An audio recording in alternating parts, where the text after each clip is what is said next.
तो दोस्तों स्वागत है आप सभी का exams with MS YouTube channel पर। और हम लोग कर रहे हैं बायोलॉजी क्लास 10th के बहुविकल्पीय प्रश्न जीव विज्ञान के सेक्शन में। साइंस के पेपर में जो 25 मार्क्स की बायोलॉजी आती है उसमें 4 से 5 बहुविकल्पीय प्रश्न दिए होते हैं, तो उन्हीं प्रश्नों को हम कर रहे हैं। चैप्टर नंबर 1 है जैव प्रक्रम।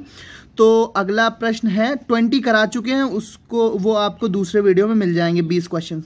बेरी बेरी रोग किस विटामिन की कमी से होता है? तो ये B1 की कमी से होता है। ऑप्शन नंबर ए करेक्ट है। B1 को थायमीन भी कहते हैं। अगला प्रश्न है निम्नलिखित में से मनुष्य की लार में पाया जाता है? टायलिन नामक जो एंजाइम होता है मनुष्य की लार में पाया जाता है। अगला क्वेश्चन है हीमोग्लोबिन महत्वपूर्ण भूमिका निभाता है? तो हीमोग्लोबिन हम जानते हैं श्वसन में महत्वपूर्ण भूमिका निभाता है।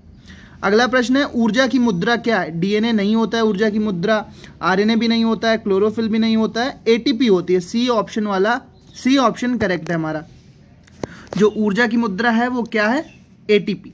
अगला प्रश्न है ग्लाइकोलिसिस की प्रक्रिया संपन्न होती है? तो ये होती है कोशिका द्रव्य में। ऑप्शन नंबर ए करेक्ट है। नेक्स्ट क्वेश्चन हमारे पास ग्लाइकोजेनेसिस क्रिया में क्या बनता है? तो ग्लाइकोजेनेसिस प्रक्रिया में क्या बनता है? ग्लूकोज बनता है। बट ये ऑप्शन मुझे गलत लग रहा है, इसका ऑप्शन ग्लाइकोजन होना चाहिए, बट यहाँ पर ग्लूकोज दिया हुआ है। आपको अगर पता हो तो कमेंट बॉक्स में जरूर बताना। नेक्स्ट क्वेश्चन है ग्लाइकोलिसिस के अंत में कितने एटीपी अणुओं का निर्माण होता है या कितने एटीपी अणुओं का लाभ होता है? तो ग्लाइकोलिसिस के अंत में 2 एटीपी अणुओं का लाभ होता है। मानव हृदय में कक्षों या वेशमों की संख्या कितनी होती है? 4 होती है। हम जानते हैं 2 आलिंद और 2 निलय।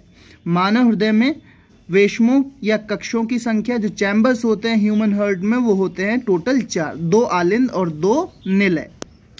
नेक्स्ट क्वेश्चन हमारा पल्मोनरी शिरा खुलती है या रुधिर लाती है? तो ये जो पल्मोनरी शिरा होती है ये बाएं आलिंद में खुलती है। कहां पर खुलती है? बाएं आलिंद में खुलती है। अगला प्रश्न है फेफड़ों से शुद्ध रक्त आता है? फेफड़ों से जो शुद्ध रक्त आता है बाएं आलिंद में आता है। कहां पर आता है? बाएं आलिंद में। 13, 17, 18 में ये क्वेश्चन पूछा जा चुका है। अगला क्वेश्चन है शुद्ध ब्लड यानी कि शुद्ध रुधिर को शरीर के विभिन्न भागों में कौन ले जाती है? तो महाधमनी जो होती है वो शुद्ध रुधिर को, जो शुद्ध रक्त होता है, प्योर ब्लड होता है, उसको शरीर के विभिन्न भागों में ले जाने का कार्य करती है। कौन? महाधमनी। 2014 और 18 में क्वेश्चन पूछा गया था। अगला क्वेश्चन है वह कौन सी शिरा है जिसमें शुद्ध रुधिर प्रवाहित होता है? तो पल्मोनरी शिरा में शुद्ध रुधिर प्रवाहित होता है, जबकि पल्मोनरी धमनी में क्या होता है? अशुद्ध रुधिर प्रवाहित होता है। जबकि धमनी में हम जानते हैं क्या होता है? शुद्ध रुधिर, और शिराओं में अशुद्ध रुधिर होता है। रुधिर के समूह कितने होते हैं? जो ब्लड ग्रुप होते हैं वो कितने होते हैं? हम जानते हैं 4 होते हैं। कौन कौन से होते हैं? एक तो होता है ए, एक होता है बी, एक होता है ए बी और एक होता है ओ। ठीक है, ए बी, ए बी और ओ, 4 रुधिर समूह होते हैं। ब्लड ग्रुप्स कितने होते हैं? 4 होते हैं।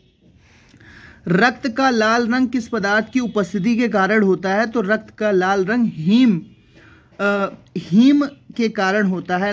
रक्त का लाल रंग, और जो हीम होता है वो पोरफायरिन रिंग में आयरन जो होता है सेंटर में, ये तो खैर डिटेल हो जाएगा, लेकिन आप इस तरह से समझ सकते हैं 10th के लेवल पे कि रक्त का जो लाल रंग होता है वो हीम नामक पदार्थ की उपस्थिति के कारण होता है। अगला प्रश्न है लसिका में नहीं पाई जाती हैं? तो लाल रुधिर कणिकाएं लसिका में नहीं पाई जाती। लिम्फोसाइट्स लसिका में मिल जाएंगी, WBC श्वेत रुधिराणु मिल जाएंगे, उत्सर्जी पदार्थ मिल जाएंगे, लेकिन RBC मतलब लाल रुधिर कणिकाएं लसिका में नहीं मिलती। अगला प्रश्न है पौधों में पत्तियों तक जल एवं खनिज लवण स्थानांतरित होते हैं? जानते हैं कि पौधों में जो जल और खनिज लवणों का स्थानांतरण होता है वो जाइलम के द्वारा होता है। ऑप्शन नंबर बी करेक्ट है, हाईलाइट भी है, 2018 में पूछा गया था।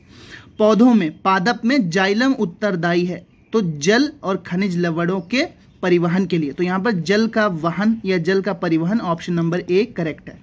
अगला प्रश्न है कि फ्लोएम द्वारा भोजन का स्थानांतरण होता है? पौधों में जो फ्लोएम होता है उसके द्वारा भोजन का स्थानांतरण होता है। वो जो भोजन का स्थानांतरण होता है किस रूप में होता है? वो होता है दोस्तों सुक्रोज के रूप में। किस रूप में? सुक्रोज के रूप में। ऑप्शन नंबर ए करेक्ट है। अगला प्रश्न है, पौधों में भोजन का स्थानांतरण किसके द्वारा होता है? तो ये होता है दोस्तों फ्लोएम के द्वारा। किसके द्वारा होता है? फ्लोएम के द्वारा। पौधों में भोजन का स्थानांतरण किसके द्वारा होता है? फ्लोएम के द्वारा होता है। और क्वेश्चन नंबर 40 है कि डिक्सन और जॉली का सिद्धांत है जो वो किससे संबंधित है? तो रसारोहण से संबंधित है। डिक्सन और जॉली का सिद्धांत रसारोहण से संबंधित है। तो 20 क्वेश्चन और हो गए हैं, सभी कराएंगे, अति लघु भी कराएंगे, बाकी क्वेश्चन भी कराएंगे, केमिस्ट्री फिजिक्स के भी क्वेश्चन कराएंगे। तो मिलते हैं नेक्स्ट वीडियो में। Thanks for watching and listening me and good luck for your future. Thank you and bye bye. Good luck for your exams.